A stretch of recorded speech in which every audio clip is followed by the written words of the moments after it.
কিভাবে আমেরিকার ঘাঁটিগুলো আরব দেশগুলোতে চলে আসছে, অর্থাৎ আরব দেশগুলো তারা তাদের দেশ চালাচ্ছে, কিন্তু সাময়িক শক্তি সামরিকভাবে কেন স্বাধীন সার্বভৌমত্ব দেশ হিসেবেও আরব দেশগুলোকে সাময়িক নিরাপত্তা দিচ্ছে আমেরিকা, তার পিছনের ইতিহাস কীভাবে আরব দেশগুলোতে আমেরিকা ঢুকলো। দেখেন, ইরানে বলতেছে যে আমরা মুসলমান হয়ে মুসলমান কান্ট্রিতে হামলা করতেছি না, আমরা মুসলমান কান্ট্রির ভিতরে আমেরিকা এবং ইসরায়েলের যে আর্মি বেসগুলো আছে, সামরিক বেসগুলো আছে, সেগুলোতে হামলা করতেছি। এখন প্রশ্ন হচ্ছে, কেন আমেরিকার ইরানে মুসলিম কান্ট্রিগুলোর আমেরিকান বেসগুলোতে হামলা করতেছে, আর কীভাবে। আর এটার হিস্ট্রি জানতে হলে আপনাকে আমাকে পিছন ফিরে চলে যেতে হবে, সেই প্রথম বিশ্বযুদ্ধের সময় চলে যেতে হবে। প্রথম বিশ্বযুদ্ধের সময় মুসলমানদের সর্বশেষ সুপার পাওয়ার যেটা ছিল ওসমানিয়া খেলাফত। আপনারা গুগলে সার্চ দিয়ে দেখবেন, আরব বিশ্বসহ তুরস্ক মিলে ওসমানিয়া খেলাফত প্রতিষ্ঠিত হয়েছিল। সেই ওসমানিয়া খেলাফত প্রথম বিশ্বযুদ্ধের সময় একদম খুব বাহাদুরির সাথে লড়াই করতেছিল। প্রথম বিশ্বযুদ্ধে এত ভালোভাবে লড়াই করার পরে ওসমানিয়া খেলাফতের পতন ঘটে। আর ওসমানিয়া খেলাফতের পতন ঘটার পরে কিন্তু ওসমানিয়া খেলাফত যে মুসলিম আধিপত্য বিস্তার করছিল যে অঞ্চলগুলো, সেগুলো আস্তে আস্তে ওসমানিয়া খেলাফতের থেকে হাতছাড়া হয়ে যায়। তখন এখানে এন্ট্রি মারে হলো ব্রিটিশ এম্পায়ার, এন্ট্রি মারে যে প্রথম বিশ্বযুদ্ধের পরে ব্রিটিশ এম্পায়ার এবং তার সহযোগীরা এন্ট্রি মেরে আরব দেশগুলোতে আস্তে আস্তে ধীরে ধীরে ওসমানিয়া খেলাফতের অঞ্চলগুলো দখল করে নেয়, এবং এগুলাতেই তখন তারা তাদের শাসন, তাদের খবরদারি প্রতিষ্ঠা করে। তো দেখেন, ব্রিটিশরা তো আসলে ব্রিটিশই, তারা যখন আরব দেশগুলোতে ওসমানিয়া খেলাফতের পতনের পরে আরব দেশগুলোতে খবরদারি শুরু করছে, তারা কিন্তু বুঝতে পারছে যে আসলে আরব মুসলমানরা কখনোই তাদেরকে লিডার হিসেবে মেনে নেবে না। তখন তারা কী করলো, একটা ষড়যন্ত্র করলো। ষড়যন্ত্র বলতে একটা বুদ্ধি খেলছে। তারা আরবদের মধ্য থেকেই আরবদেরকে আপনার লিডার বানাই দিচ্ছে। ধরেন সৌদি আরবকে লিডার বানাই দিল যে তুমি পুরো আরব দেশগুলোকে কন্ট্রোল করবা। তো তুমি কন্ট্রোল করবা, তুমি রাস্তাঘাট সব কিছু উন্নয়ন করবা, যত কিছু আছে উন্নয়নের দিকটা তুমি দেখবা, কিন্তু আত্মরক্ষার জন্য যেটা সেনাবাহিনী থেকে শুরু করে সেটা আমরা দেখব, এবং আমাদের কথার বাইরে তুমি আত্মরক্ষামূলক কোনো কিছু করতে পারবো না। অর্থাৎ কন্ট্রোলটা তাদের মধ্যে রেখে দিছে। শুধুমাত্র আরব লিডারদেরকে লিডার বানিয়ে দিয়ে তাদেরকে নাচের পুতুল হিসেবে ব্যবহার করছে, হাতের পুতুল হিসেবে ব্যবহার করছে। আর এভাবেই ধীরে ধীরে ব্রিটিশরা আপনার আরব দেশের বিভিন্ন পয়েন্টগুলোতে তাদের সেনাবাহিনীর ঘাঁটি প্রতিস্থাপন করে ব্রিটিশরা। আমেরিকার পর্বটা পরে আসতেছে, এটা হলো প্রথম বিশ্বযুদ্ধের পরে আরব দেশগুলোতে দখল নিয়ে নেয় ব্রিটিশরা ওসমানিয়া খেলাফতের পতনের পরে। আর আরব নেতাদেরকে শুধু নাটের পুতুল হিসেবে তাদেরকে তাদের দেশ পরিচালনা করার জন্য রেখেছে, কিন্তু সামরিক শক্তিটা ব্রিটিশদের হাতে রেখে দেয়। তো দেখছেন কী চাল খেলছে তারা, যে আরবদের হাতে সম্পূর্ণ পাওয়ার দিয়ে দিছে, উন্নয়নের পাওয়ার দিয়ে দিছে, কিন্তু আরব দুনিয়ার যত মিলিটারি আছে সব কিছুর মিলিটারি পাওয়ারটা ব্রিটিশদের হাতের মধ্যে, কন্ট্রোল পাওয়ারটা ব্রিটিশদের মধ্যে রেখে দিয়েছে, যাতে করে আরবের লোকজন বুঝতে পারে যে আমাদের নেতা, আমরাই তো আমাদের শাসন করতেছি। মানে আরব লিডার বানাই দেওয়ার, আরবদের মধ্যে থেকে লিডার বানাই দেওয়ার উদ্দেশ্য হচ্ছে একটা, যে আমরাই তো আমাদের শাসন করতেছি, আমরাই আমাদের উন্নয়ন করতেছি, আমরা মুসলমানদের ফয়সালা নিচ্ছি। কিন্তু প্রকৃতপক্ষে মুসলমানদেরকে বেকুফ বানিয়ে দিয়ে তাদের মিলিটারি পাওয়ারটা কিন্তু ওই ব্রিটিশদের হাতে রেখে দিয়েছে আরব অঞ্চলের। তো এভাবেই দুনিয়াতে প্রথমবার ইংরেজদের পুরা আর্মি পুরা আরব দেশের প্রত্যেকটা আনাচে কানাচে পৌঁছাই গেছে। কারণ ইংরেজরা ওইভাবেই ব্রিটিশরা বলে দিয়েছে যে তোমরা সামরিক কোনো পদক্ষেপ আমাদের হুকুম ছাড়া, আমাদের অনুমতি ছাড়া তোমরা করতে পারবে না, কিন্তু তোমরা তোমাদের দেশ তোমরা পরিচালনা করবা। এভাবেই কিন্তু প্রথম বিশ্বযুদ্ধের পরে থেকে মুসলমানরা ব্রিটিশদের কাছে, মানে ব্রিটিশদের নাচের পুতুল হয়ে গেছে, হাতে কন্ট্রোল হয়ে গেছে। এভাবে ব্রিটিশদের প্ল্যান সাকসেসফুল হয়ে গেছে। অথচ মুসলমানরা মনে করছে যে আরে আমাদের বাদশা তো আমাদের মুসলমান। এইভাবেই কিন্তু আরব মুসলমানদের বেকুব বানিয়ে তাদের মধ্য থেকেই আরব দেশের প্রত্যেকটা কোনা থেকে তাদের মধ্যে থেকে তাদের লিডার বানিয়ে দিয়েছে, আরব মুসলিমদের লিডার বানিয়ে দিয়েছে। আর কন্ট্রোল কিন্তু ওই ব্রিটিশরাই করছে। এই জবরদস্ত প্ল্যান যেটা ব্রিটিশরা করছে, এটা তাদের কাজে লাগছে। তবে কয়েক দশক চলার পরে যখন দ্বিতীয় বিশ্বযুদ্ধ শুরু হলো, তখন জার্মানির সাথে দ্বিতীয় বিশ্বযুদ্ধে ব্রিটিশদের কিন্তু মারামারি হয়েছিল, প্রচুর মারামারি হওয়ার পরে এখানে ব্রিটিশরা জিতার পরে তখন সারা পৃথিবীতে ব্রিটিশদের যে সৈন্য সামর্থ্য ছিল, ওই আর্মি বেসগুলার তারা খরচ চালাতে পারতেছিল না। তো খরচ চালাতে না পারার কারণে তারা আরব দেশ থেকে আস্তে আস্তে ব্রিটিশদের যে সৈন্যবাহিনী ছিল এগুলো তারা সরাই নেয়। আর এখানে সরাই নেওয়ার পরে আরব দেশগুলোর এই যে ব্রিটিশ বেসগুলো যেগুলো ছিল, এগুলো কিন্তু ফাঁকা হয়ে যায়। ঘটনা হলো, তাহলে দ্বিতীয় বিশ্বযুদ্ধের পরে যেহেতু আরেকটা সুপার পাওয়ারের পতন হলো, ব্রিটিশ এম্পায়ারের পতন হলো, ব্রিটিশ এম্পায়ার আরব দেশ থেকে চলে গেল। এখন আরব দেশগুলোতে এখন সারা পৃথিবীতে নতুন করে একটা সুপার পাওয়ারের আবির্ভাব হলো, সেটা হলো আমেরিকা। এবারে আমেরিকার খেলাটা কীভাবে আরব দেশগুলোতে শুরু হয়েছে সেটা আপনাদেরকে এখন আমি বলবো। একটা আধিপত্যের যখন পতন ঘটে, তখন আগ থেকে আন্দাজ করা যায়। যখন দেখতেছে যে দ্বিতীয় বিশ্বযুদ্ধ শেষ হওয়ার আগেই আরব বাদশারা কী করতেছিল, আমেরিকার সাথে যখন আরেকটা সুপার পাওয়ারের আবির্ভাব করবে, তারা পৃথিবী এমনি বুঝতে পারে, তখন দেন দরবার শুরু করছে আমেরিকার সাথে দেন দরবার করে, আমেরিকার সাথে আতাত করে আমেরিকাকে আরব দেশগুলোতে জায়গা দিয়েছে। এখানে একটা ইন্টারেস্টিং কাহিনী আছে। আরব দেশগুলোতে ব্রিটিশরা চলে যাওয়ার পরে আমেরিকা ছোটো ছোটো বেস স্থাপন করা শুরু করছে। এই ছোটো ছোটো বেসগুলো ছিল শুধুমাত্র, আর্মি বেসগুলো ছিল শুধুমাত্র তেল সম্পদ রক্ষা করার জন্য। আমেরিকা আসার পরে আমেরিকাও চাইছে ব্রিটিশদের মতো বড় বড় বেস করার জন্য আরব দেশগুলোতে, যেভাবে ব্রিটিশরা বড় বড় আর্মি বেস করে আরব বাচ্চাদেরকে কন্ট্রোলে রাখছে, তারাও সেটা করতে চাইছে। তো তারা তো শুরুতেই তারা শুধুমাত্র তেলের স্থাপনাগুলোতে রক্ষা করার জন্য তারা ছোটো ছোটো বেস করছে, আর তারা একটা সুযোগ করছে আমেরিকা যে আরব দেশগুলোতে বড় বড় বেস, ব্রিটিশদের মতো বড় বড় বেস করার জন্য, আর তারা সেই সুযোগটা পরবর্তীতে পেয়ে গেল। কিন্তু এই সুযোগ পাইতো আমেরিকার অনেক ব্যাক পয়েন্ট হয়েছে, কারণ বাধা হিসেবে দাঁড়াই গেছিলো তারা যেটা চাইছিল বড় বড় ঘাঁটি করার জন্য, এটা বাধা মানে এটা করার প্রতিবন্ধকতা হয়ে বাধা হিসেবে দাঁড়াইছিল সৌদি আরবের শাহ ফয়সাল বাদশাহ শাহ ফয়সাল আপনার আমেরিকার এই হারকত, এই যে গোপন ষড়যন্ত্র বাস্তবায়ন করতে দেয় নাই বিদায় এই বাদশাহ শাহ ফয়সালকে, সৌদি আরবের শাহ ফয়সালকে আমেরিকা কিন্তু কৌশলে মারাই ফেলার পরবর্তীতে বাদশাহ শাহ ফয়সালের যে ভাই আসছে তাকে দিয়ে কিন্তু তাদের এই যে নীল নকশা বাস্তবায়ন করে ফেলছে, কারণ সে অতটা কঠোর ছিল না এবং আমেরিকার পায়ের নিচে মানে পাঁচাটা গোলাম বনে গেছিল। কারণ বাদশাহ শাহ ফয়সালরে মারার উদ্দেশ্য হইল তার আগে তার বাবা বাদশাহ আব্দুল আজিজ যে মিলিটারি বেসগুলো বানাইছিল সৌদি আরবের, শাহ ফয়সাল আসার সাথে সাথে এই মিলিটারি বেসগুলোকে সৌদি আরবের থেকে বাইর করে দিতে চাইছে, সেজন্য ধোকা দিয়া শাহ ফয়সালকে মেরে ফেলছে। বাদশাহ শাহ ফয়সালরে মারার পরে তার ভাই খালিদ বাদশাহ হয় সৌদি আরবের। তো সে তার ভাইয়ের মতো তো কঠোর ছিল না বা আমেরিকার চোখে চোখ রেখে কথা বলতে পারে নাই, তখন তার নরম এবং তার নমনীয়তা, তার সুযোগটাই আমেরিকা কাজে লাগাইয়া আমেরিকাই তাদের প্রয়োজনে সৌদি আরবটাকে আরব বিশ্বের মুরব্বী বানাই দিছে। আর এভাবেই ধীরে ধীরে প্রত্যেকটা আরব দেশে তারা এভাবে তাদের আর্মি বেস, বড় বড় আর্মি মিলিটারি বেসগুলো স্থাপন করছে। কিন্তু এখানেই শেষ নয়, এখানেই আমেরিকার আরেক বাধা আরব দেশে এসে দাঁড়াইছে। মানে আমেরিকার বিরুদ্ধে যখন যে দেশ এসে দাঁড়ায়, ওই দেশকে কিন্তু আরব দেশের মাথা উঁচু করে দাঁড়াইতে দেয় না, ওই লিডারকে মেরে দেয়, নাহলে ওই দেশকে তারা নিঃশেষ করে দেয়।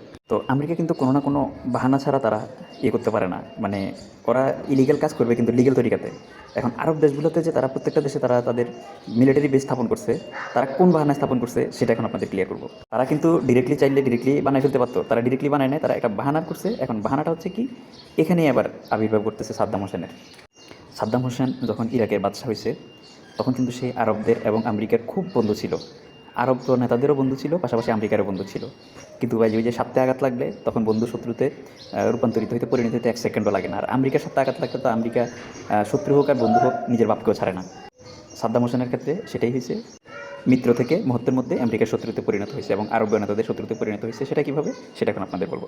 সাদ্দাম হোসেন যেহেতু আমেরিকার বন্ধু, ইরানের বিরুদ্ধে সাদ্দাম হোসেনকে লেলিয়ে দিয়েছে আমেরিকা এবং আরব বিশ্বকে একজোট করে। ইরানের সাথে ইরাকের মানে সাদ্দাম হোসেনের দীর্ঘ 8 বছর যুদ্ধ চলে। আর এই 8 বছর যুদ্ধ চালাতে গিয়ে সাদ্দাম হোসেন কিন্তু অর্থনৈতিকভাবে দুর্বল হয়ে পড়ে।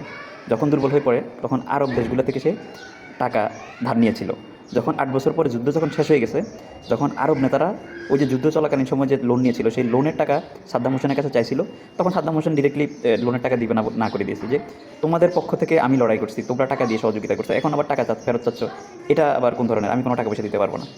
এবারে এখানেই আরব নেতাদের সাথে সাদ্দাম হোসেনের যে বন্ধুত্ব ছিল, সেই বন্ধুত্ব ওই যে টাকা ফেরত দিবে না বলার কারণে শত্রুতায় রূপান্তরিত হয়। আর এই সুযোগটাই আমেরিকা এটাই চাইছিল যে আমেরিকা বিষক্ষয় করছে। বিষক্ষয় কীভাবে, আমেরিকা থেকে সরাসরি ইরানে এসে হামলা করে নাই। আমেরিকা কী করছে, আরব নেতাদেরকে সবাইকে একজোট করে সাদ্দামকে লিডার বানিয়ে ইরানের বিরুদ্ধে লেলিয়ে দিয়েছে। দেখেন আরবরা মারামারি করতেছে, আমেরিকা কিন্তু পিছন থেকে তামাশা দেখতেছে দূর থেকে। পরবর্তীতে কী হয়েছে, এই যুদ্ধ 8 বছর স্থায়ী হয়েছে। 8 বছর স্থায়ী হওয়ার পরে তারা অর্থনৈতিকভাবে দুর্বল হয়ে গেছে সাদ্দাম। এখন আবার ওই আরব নেতাদেরকে দিয়ে সাদ্দামের কাছে টাকা চাচ্ছে আমেরিকা, যে তোমরা সাদ্দামের তো যুদ্ধ করছে 8 বছর ধরে, তোমাদের কাছে যুদ্ধের সময় টাকা পয়সা নিয়ে গেছে, এখন তোমরা সাদ্দামের কাছ থেকে টাকা পয়সাগুলো ফেরত চাও। তো এখন সাদ্দাম টাকা পয়সা দিবে না করে দিচ্ছে, কারণ ওদের পক্ষ হয়ে তো সে লড়াই করছে। এই যুদ্ধে কিন্তু এককভাবে যদি ইরানের বিরুদ্ধে ইরাকে যুদ্ধ করে, কিন্তু ইন্ধন কিন্তু সব আরব দেশগুলো দিচ্ছে, সব আরব নেতারা দিচ্ছে এবং টাকা দিয়ে সহযোগিতা করছে। এখন যুদ্ধ শেষে তারা টাকা ফেরত চাচ্ছে। তো দেখেন যে আরব নেতারা কিন্তু সাদ্দাম হোসেনকে যুদ্ধ চালানোর জন্য $60 বিলিয়ন ওই কালের $60 বিলিয়ন অর্থ দিয়ে সহযোগিতা করছে ইরানের বিরুদ্ধে যুদ্ধ করার জন্য। কিন্তু দিন শেষে কী হয়েছে, সাদ্দাম হোসেন জিতে গিয়েও পুরো আরব বিশ্ব মিললে কিন্তু ইরানকে হারাইতে পারে নাই তখন। এখন যখন সাদ্দাম মুখের উপরে না করে দিচ্ছে যে তোদের কারণে আমি যুদ্ধে নামছি, আমি যুদ্ধ তোরা তখন আমাকে টাকা দিয়ে সহযোগিতা করছে, এখন যুদ্ধ শেষ হয়ে গেছে, টাকা চাচ্ছিস, আমি কোনো টাকা পয়সা তোদেরকে দিব না। এবার কী করছে, আরব নেতারা খেপে গেছে সাদ্দাম হোসেনের উপরে।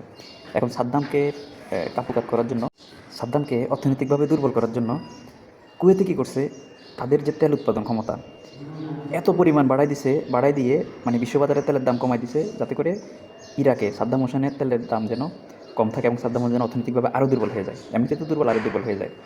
তো দেখেন এই যে আরবরা নিজেদের পিছন দিয়ে বাঁশ কিন্তু নিজেরা দিচ্ছে একে অন্যের পিছনে। এটা কিন্তু লাগিয়ে রাখছে কে? এটা লাগিয়ে রাখতেছে পিছন থেকে কলকাতা যেটা কিন্তু নাড়তেছে আমেরিকা। এই যে দেখেন কীভাবে আমেরিকা আরব বিশ্বতে এন্ট্রি মারছে, সেটারই কিন্তু আমি কাহিনিটা আপনাদের একদম স্পষ্ট ক্লিয়ার করে বলতেছি। আপনারা মন ধ্যান দিয়ে শুনলে আপনারা জিনিসগুলো একদম ক্লিয়ার হয়ে যাবেন। মধ্যপ্রাচ্যে আমেরিকার আধিপত্যটা কীভাবে আসে, আরবরা নিজেরাই ডেকে আনছে। এটা স্বাভাবিক যে একজন ব্যবসায়ীকে আরেকজন ব্যবসায়ী যদি এভাবে দ্রব্যমূল্য বেশি উৎপাদন করে আপনার তেলের দাম যদি কমায় দেয়, সাদ্দামের ইগোতে লাগছে যে তাহলে আমি কী করবো, ইরাকের আমি ইরাক সাদ্দাম হোসেন বলতেছে তাহলে আমি কুয়েতে যেহেতু এভাবে তেল বেশি উৎপাদন করতেছে, মাত্রাতিরিক্ত তেল উৎপাদন করে তেলের দাম কমায় দিয়ে আমারও নিজের তেলের দাম কমায় দিচ্ছে, তাহলে আমি তাকে শিক্ষা দিব। শিক্ষা কী দিব? আমি কুয়েতে হামলা করে কুয়েত কবজা করে নিব, কুয়েত কবজা করে আমি কুয়েতকে একটা শিক্ষা দিব। ঠিক যেটা সে করতে চাইছে এবং সে সেটা করছেও, কিন্তু কুয়েতে হামলা করে কুয়েতে যুদ্ধ করে কুয়েত কিন্তু সে আপনার সাদ্দাম হোসেন কিন্তু সাদ্দাম হোসেনের নিয়ন্ত্রণে নিয়ে নিয়েছে। কিন্তু নেওয়ার আগে তার একটা ভয় ছিল যে আমি যদি কুয়েতে হামলা করি তাহলে এখন পৃথিবীর সুপার পাওয়ার হলো যে আমেরিকা, আমেরিকা যদি আবার আমাকে হামলা করে, সেজন্য সে আগেই আমেরিকা থেকে অনুমতি নিয়েছে যে আমি কিন্তু আগামী কিছুদিনের মধ্যে আমি কুয়েতে আমি হামলা করব, এতে তোমাদের কোনো আপত্তি আছে কিনা, যদি তোমাদের আপত্তি থাকে সেক্ষেত্রে আমি হামলা করবো না, যদি তোমাদের আপত্তি না থাকে তাহলে আমি হামলা করবো। দেখেন আমেরিকা এই একটা সুযোগ পেয়েছে আরব দেশে ঢোকার জন্য। আমেরিকার উপরে সাদ্দামকে বলছে যে ঠিক আছে না, সমস্যা নেই, এটা তুমি হামলা করো, এটা তোমরা আরব নেতা, তোমাদের আরবদের ব্যাপারে এখানে আমি নাক গলাতে আসবো না। কিন্তু ঠিকই পরবর্তীতে কিন্তু নাক গলাইছে। কীভাবে গলাইছে সেটাই বলতেছি। এখন আপনার সাদ্দাম হোসেন ইরাক যখন গ্রিন সিগন্যাল পাইলো আমেরিকার কাছ থেকে, তখন সাদ্দামে হামলা করে ইরাককে আপনার কুয়েতকে কিন্তু সাদ্দাম হোসেনের নিয়ন্ত্রণে নিয়ে নেওয়ার পরেই কিন্তু এবারে আমেরিকার আসল রূপ বের করে দিল। তাদের ষড়যন্ত্রটা তারা চাল দিল, তাদের ষড়যন্ত্র চালার তারা সুযোগটা পেয়ে গেল। কীভাবে পেলো সেটা এখন ক্লিয়ার করছে আপনাদেরকে। দেখেন আমেরিকা কীভাবে এবারে ষড়যন্ত্র শুরু করলো মধ্যপ্রাচ্যে, সুযোগ পেলো কীভাবে। এদিক দিয়ে সাদ্দামকে বলছে যে তুমি কুয়েতে হামলা করো, কোনো সমস্যা নাই, আমরা তোমাকে কিছু বলবো না। সাদ্দাম হোসেন কিন্তু হামলা করে মাত্র 2 দিনের ভিতরে কুয়েত বিজয় করে ফেলছে। কুয়েত বিজয় করে কুয়েতের তেলের সম্পদের আপনার নিয়ন্ত্রণ নিজের মধ্যে নিয়ে নিছে। আর এদিকে আমেরিকা কী বলছে, আমেরিকা গোপনে অন্যান্য আরব লিডারদের সাথে বৈঠক করা শুরু করছে। বৈঠক করে সাদ্দাম হোসেনকে ভিলেন বানিয়েছে যে দেখো সাদ্দাম কিন্তু মাত্র 2 দিনে এই যে কুয়েতকে কুয়েত বিজয় করে ফেলছে, কুয়েত নিয়ন্ত্রণে নিয়ে নিছে। ধীরে ধীরে কিন্তু এবার একের পর এক তোমাদের সবাইকে সে কন্ট্রোলে নিয়ে নেবে, তোমাদের দেশ পরাধীন হয়ে যাবে, তোমাদের দেশও সে নিয়ন্ত্রণ করে ফেলবে। এখন আরব নেতাদেরকে এভাবে স্যাটেলাইট কিছু ইমেজ দেখাইছে তখন আজ থেকে 30 বছর আগে, যেগুলো ছিল সম্পূর্ণ মিথ্যে, মানে সাদ্দাম হোসেন সম্পর্কে মিথ্যা কিছু সংবাদ উপস্থাপন করছে তারা, যে সাদ্দাম হোসেনের কাছে এই অস্ত্র আছে, এরকম সাময়িক স্থাপনা আছে, সে নিজেকে এইভাবে শক্তিশালী করছে এবং তোমাদের এই যে আরব বিশ্বের মধ্যে সেই হচ্ছে সবচেয়ে বড় লিডার, কারণ সে 8 বছর ধরে ইরানের সাথে যুদ্ধ করে সেই একাই টিকেছিল। এখন ভবিষ্যতে সে তোমাদেরকে, এখন যেহেতু তোমাদের বন্ধু থেকে শত্রু হয়ে গেছে, আস্তে আস্তে তোমাদের থেকেও সে তোমাদের দেশ ছিনিয়ে নেবে। এইভাবে ওদের ব্রেন ওয়াশ করে, আরব নেতাদের ব্রেন ওয়াশ করে আমেরিকা এই আরব দেশগুলোতে ঢুকে শুরু করলো। দেখেন প্রথমে তো আমেরিকা আরব বাচ্চাদের কাছে সামনে সাদ্দাম হোসেনের ভয় ঢুকিয়ে দিয়েছে। এখন ভয় ঢুকিয়ে দেওয়ার পরে এখন আরব বাচ্চারা বলতেছে যে তাহলে সাদ্দাম হোসেন থেকে আমেরিকাকে বলতেছে যে আমাদেরকে তুমি রক্ষা করো। কীভাবে রক্ষা করবা, এই তো সুযোগ পেয়ে গেছে এখন আমেরিকা বলতেছে হ্যাঁ আমি রক্ষা করতে পারবো তোমাদেরকে 1 সপ্তাহে। সেটা হচ্ছে তোমাদের প্রত্যেকের দেশে আমাকে বড় বড় সামরিক ঘাঁটি স্থাপন করার অনুমতি দিতে হবে। যদি দাও তাহলে আমি সামরিক ঘাঁটি থেকে আরামসে সাদ্দামকে ভ্যানিশ করতে পারবো। আর এটা তো আমেরিকার সাদ্দামকে ভ্যানিশ করার পরিকল্পনার আড়ালে ছিল আসলে পুরা আরব বিশ্বটাকে বা এশিয়ান কান্ট্রিগুলোতে ওখানে বড় বড় আপনার আর্মি বেসগুলো করে নিয়ন্ত্রণ করা। যে কথা সেই কাজ, আর্মি বেস স্থাপন করা শুরু হয়েছে। আরব নেতারা, সৌদি আরব সহ আরব নেতারা অনুমতি দিয়ে দিয়েছে। আর পাশাপাশি আমেরিকার সাথে ওইটা ডিল হয়েছে যে তোরা তেল বিক্রি করবি আমেরিকান ডলারে আর আমাদের কাছ থেকে অস্ত্র কিনবি। তো এভাবে কিন্তু ডিল হয়ে আমেরিকা এককভাবে তাদের ডলারের নিয়ন্ত্রণ নিয়ে নিল, মধ্যপ্রাচ্যে সাময়িক স্থাপনা তৈরি করে ফেললো। এক ডিলে 2 পাখি মারা। এভাবে কিন্তু আরব বিশ্বে আমেরিকা ঢুকে গেল। তো সর্বপ্রথম কিন্তু সৌদি আরবে আমেরিকাকে অনুমতি দিয়েছিল বড় ধরনের মিলিটারি বেস বানানোর জন্য। তখন সৌদি আরবটা কমপ্লিট হয়েছে, তখন এবারে দুবাই, বাহরাইন, কাতার, কুয়েত সবাই একে একে অনুমতি দিয়ে দিল। বেস তৈরি হয়ে গেল, আমেরিকার সামরিক ঘাঁটিগুলো তৈরি হয়ে গেল। আমেরিকার সামরিক ঘাঁটিগুলো আরব দেশে তৈরি হওয়ার সাথে সাথেই কুয়েতে হামলা করছে, সাদ্দাম হোসেনের উপরে হামলা করছে আমেরিকা। তখন হামলায় টিকতে না পেরে, যেহেতু চতুর্দিক থেকে হামলা করছে, সাদ্দাম হোসেন কী করছে, কুয়েতটাকে ছেড়ে দিয়ে সে ইরাকে চলে গেছে। মানে এটা আরব নেতারা তো এতে খুশি হয়ে গেছে যে আমেরিকা কুয়েতটাকে আবার ফিরিয়ে দিল সাদ্দাম হোসেনের কাছ থেকে। তো এভাবেই কিন্তু এই যে আমেরিকার আধিপত্য আরব দেশে প্রতিষ্ঠিত হয়েছে। পরবর্তীতে তো এই বেসগুলো থেকে সাদ্দাম হোসেনের পতন করলো, এরপরে আফগানিস্তানে হামলা করলো, এরপরে লিবিয়া নিঃশেষ করে দিল, সিরিয়া নিঃশেষ করে দিল। এভাবেই একে একে কিন্তু আমেরিকাকে আরবেরাই জায়গা দিছে, আর আরবদের নাকের ডগায় বসে আরব দেশগুলোতে এভাবে আমেরিকা ধ্বংস করলো। পাশাপাশি ইসরায়েল কিন্তু এটার পিছনে সবচেয়ে বড় একটা ষড়যন্ত্র করছে, আমেরিকাকে সৌকৌশলে আরব দেশে ঢুকেছে। কারণ ডিরেক্টলি যদি ইসরায়েল আরব দেশে ঢুকতো তাহলে আরবরা তারা কিন্তু ইসরায়েলকে এমনি পছন্দ করতো না ইহুদি দেশ হিসেবে। কৌশলে আমেরিকার মাধ্যমে ঢুকেছে। আজকে সেই আরব দেশগুলোতে থেকে আরবদের নাকের ডগায় বসে ইসরায়েল এবং আমেরিকা মিলে আরব দেশে রাজ করতেছে এবং ইরানকে হামলা করতেছে। অথচ শুরুতে কথা ছিল কি, আরব দেশগুলোতে আমেরিকা বেস করে সাদ্দাম হোসেনকে থেকে তাদের নিরাপত্তা দিবে এবং সাদ্দাম হোসেনকে ভ্যানিশ করে দিবে, তারপর আমেরিকা চলে যাবে। কথা কিন্তু এটা হয়েছিল, কিন্তু আমেরিকা তাদের কথা রাখেনি। তারা কুয়েত থেকে সাদ্দাম হোসেনকে ভাগাইছে। ভাগানোর পরে কুয়েতে বড় ধরনের মিলিটারি, মানে পুরো কুয়েতটাকে আমেরিকার নিয়ন্ত্রণে নিয়ে নিছে। নিয়ে নেওয়ার পরে আরব দেশগুলোতে যেসব মিলিটারি বেস করছে সেগুলো তারা তাদের নিয়ন্ত্রণে নিয়ে তারা আর আরব দেশ থেকে তারা যায় নাই।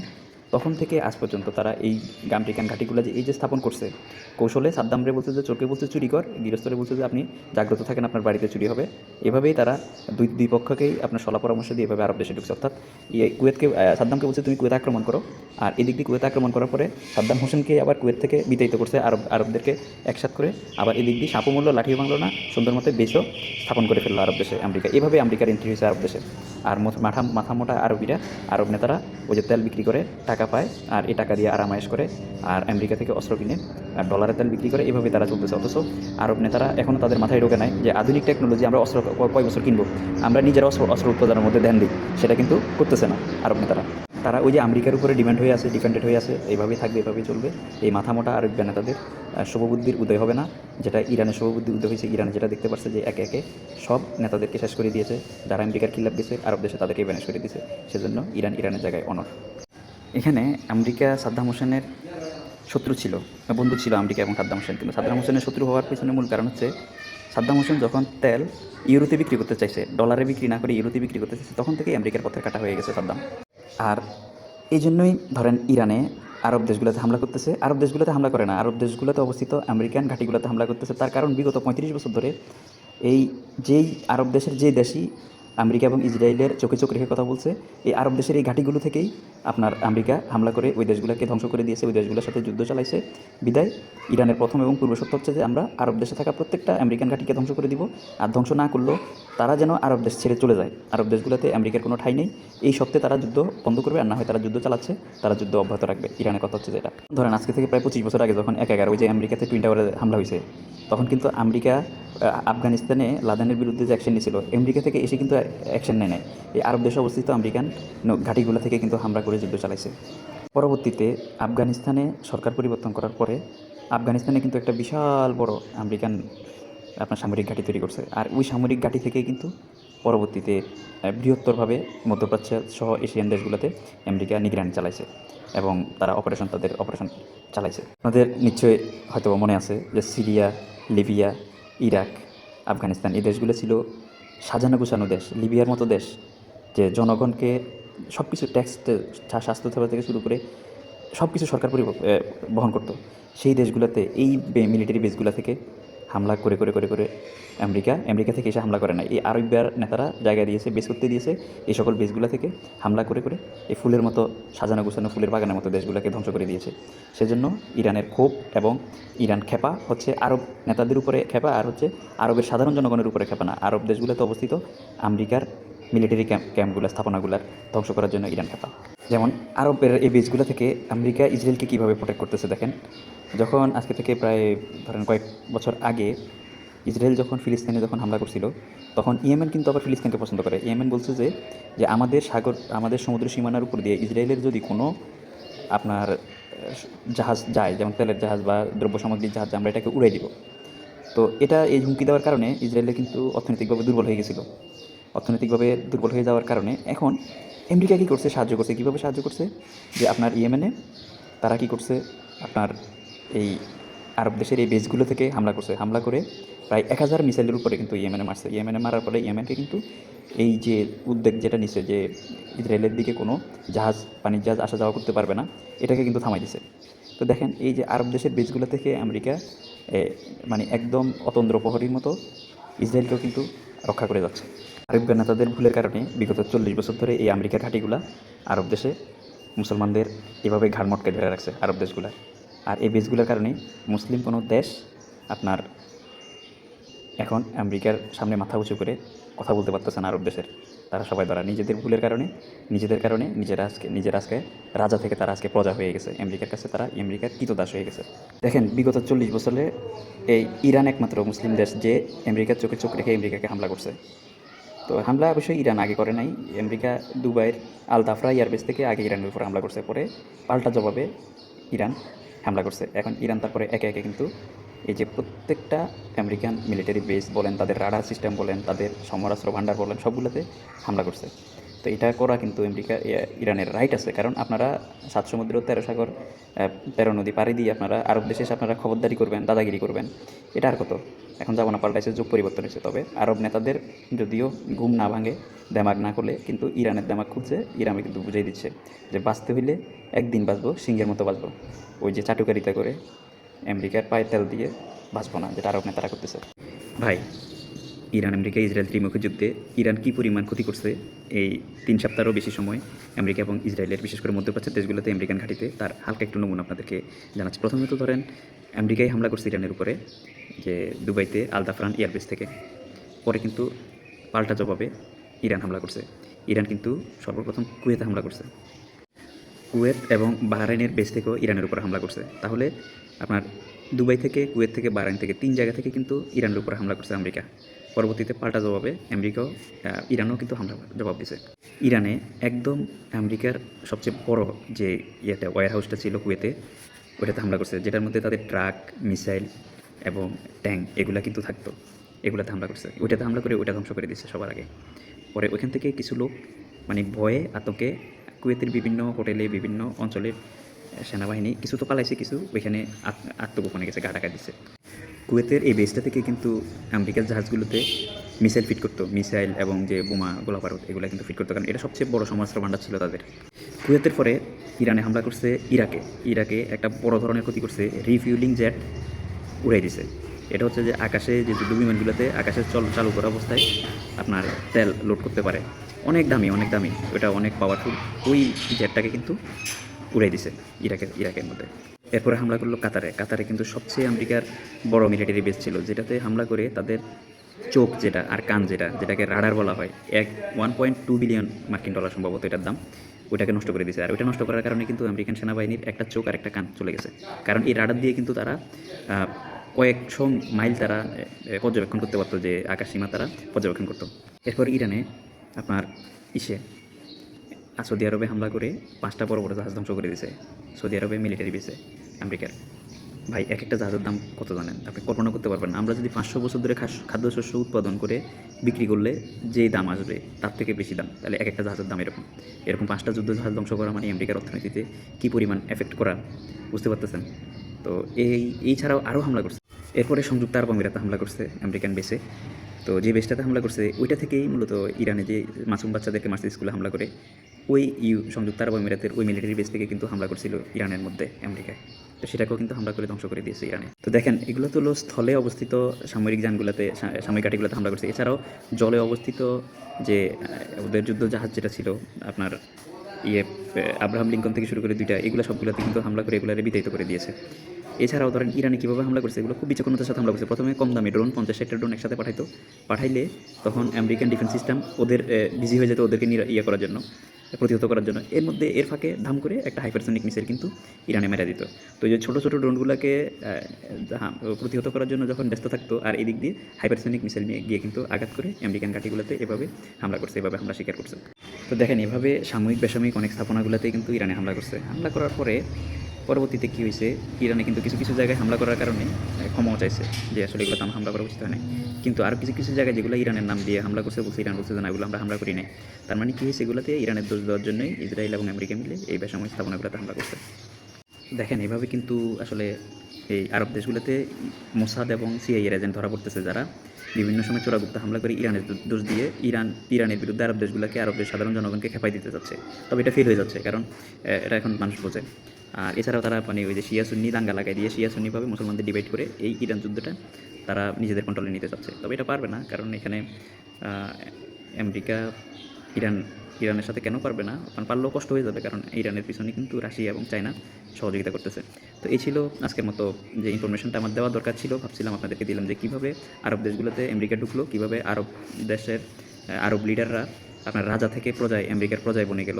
চাইলে তারা অনেক কিছু করতে পারতো, তাদের অনেক কিছু করার ছিল, কিন্তু তারা নিজেদের কারণে নিজেরা আজকে রাজা থেকে প্রজা বনে গেল। তারা তাদের কাছে তেল দিয়েছে আল্লাহ, তেল বিক্রির টাকা দিয়েছে, কিন্তু সেই তেল বিক্রির টাকা দিয়ে তারা অস্ত্র বানানোর জন্য, টেকনোলজি উদ্ভাবন করার জন্য তারা চাইলে করতে পারতো, কিন্তু তাদেরকে আমেরিকা এবং ইহুদিরা কৌশলে নারী এবং ভোগবিলাসের দিকে ধাবিত করে রাখছে, ওইভাবে তাদেরকে বিজি করে রাখছে, তাদেরকে অস্ত্র কেনার প্রতিযোগিতায় তাদের দেমাগে ঢুকে দিছে, তাদেরকে ওইভাবে বিজি রাখছে। অথচ অস্ত্র তৈরি করার মতো তাদেরকে ওই প্রতিযোগিতায় নামায় নাই, যেটা ইরান করতেছে। ইরান অস্ত্র কেনার প্রতিযোগিতা নেই, তারা তেল দিচ্ছে, তেলের বিনিময়ে অস্ত্র নিজেরা বানাচ্ছে, অস্ত্র বানানোর টেকনোলজি আয়ত্ত করতেছে। সেজন্য আজকে মধ্যপ্রাচ্যে দেশগুলোর মধ্যে ইরান, আমেরিকার এবং ইসরায়েলের চোখে চোখ রেখে কথা বলতে পারতেছে, আর অন্যান্য আরব দেশগুলো সেটা পারতেছে না। আর ইরানের একটাই কথা যে আমরা মধ্যপ্রাচ্যের দেশগুলো থেকে আমেরিকার ঘাঁটি চলে যাবে, আমরা এটাই চাই। আমরা মধ্যপ্রাচ্যের দেশগুলোতে খবরদারি করতে চাই না, কিন্তু মধ্যপ্রাচ্যের দেশগুলোতে আমেরিকার কোনো ঘাঁটি থাকুক সেটা আমরা চাই না, এবং সেটা যতদিন থাকবে ততদিন আমরা যুদ্ধ চালিয়ে যাব। ধন্যবাদ।